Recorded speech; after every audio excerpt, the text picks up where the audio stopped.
Hello সবাইকে। তো welcome to my new blog. তো বন্ধুরা, তোমরা সবাই কেমন আছো? তো আশা করছি অনেক ভালো আছো, আমিও অনেক ভালো আছি। তো আজকে আমার মেয়ের স্কুলে ছিল মেয়ের হাতের কাজ পরীক্ষা। তো আমার মেয়ে তো অনেক ছোট, ও ভালো করে এখনও আর্ট করতে পারে না, পারে অল্প স্বল্প, ভালো করে পারে না।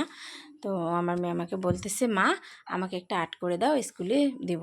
তো আর্ট পেপার নিয়ে আসছিলাম, তো আমি ওখানে আর্ট করতেছি। তো ওই দেখো আমার মেয়ে ওখানে খেলতেছে।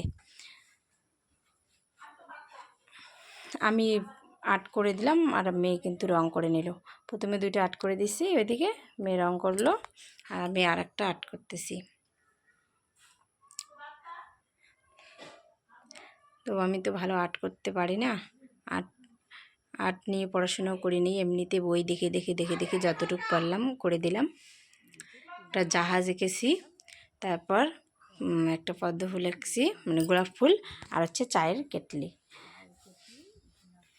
তো কেমন হয়েছে সবাই কমেন্ট করে বলবে।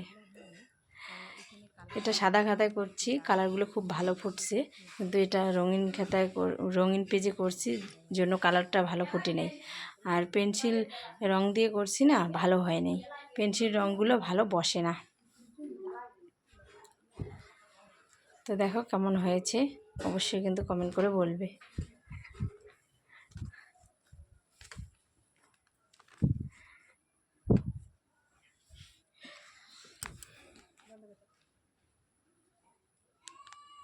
তারপর আর্ট করা শেষ হয়ে গেলে আমি ঘরের কিছু কাপড় নিয়ে এসে ধোয়ার ছিল, তো কলে পরে নিয়ে আসলাম কাপড়গুলো এখন সার্ফ দিয়ে মাখিয়ে রাখবো।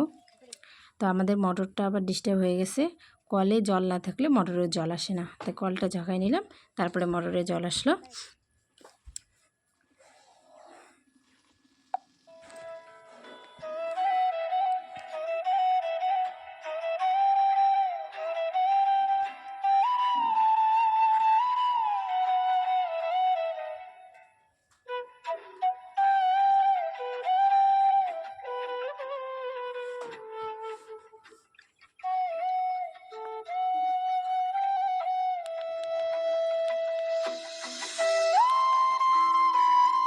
কাপড় মাখা হয়ে গেলে পরে রান্নাঘরে একটু গেলাম, গিয়ে দেখি আমার ছোটো যা মাংস রান্না করছে, শ্বশুরমশাই নিয়ে আসছে।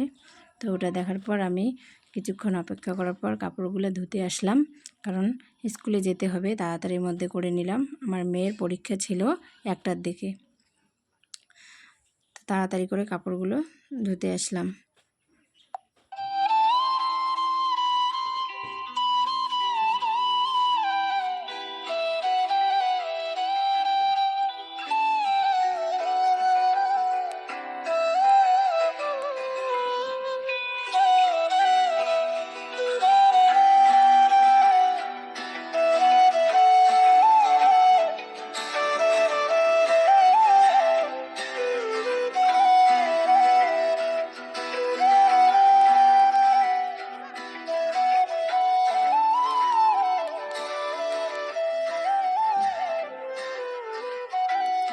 তো এটা আমাদের বাথরুম ছিল, বাথরুমে আমরা কাপড় ধুই।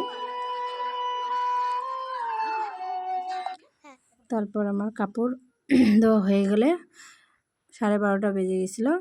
তো স্নান করে ওইদিকে স্নান করে আসলাম, স্নান করে এসে রেডি হয়ে মেয়েকে নিয়ে স্কুলে যেতে হবে। তো কি করব, আমাদের বাড়ি থেকে কিন্তু স্কুলটা অনেক দূরে, তবু আমি নিয়ে যাই মেয়েকে সাইকেলে করে। এখন প্রাইমারি স্কুলের যে অবস্থা, প্রাইমারি স্কুলের অবস্থা দেখে পড়াতে ইচ্ছে করে না। বাড়ির পাশে কিন্তু প্রাইমারি স্কুল আছে, প্রাইমারি স্কুলে মাস্টাররা এসে মানে কি বলবো, বলাও যায় না এসব কথা, না বলেও থাকা যায় না। স্কুলে এসে চেয়ারে বসে ঘুমায়, ভালো করে পড়ায় না।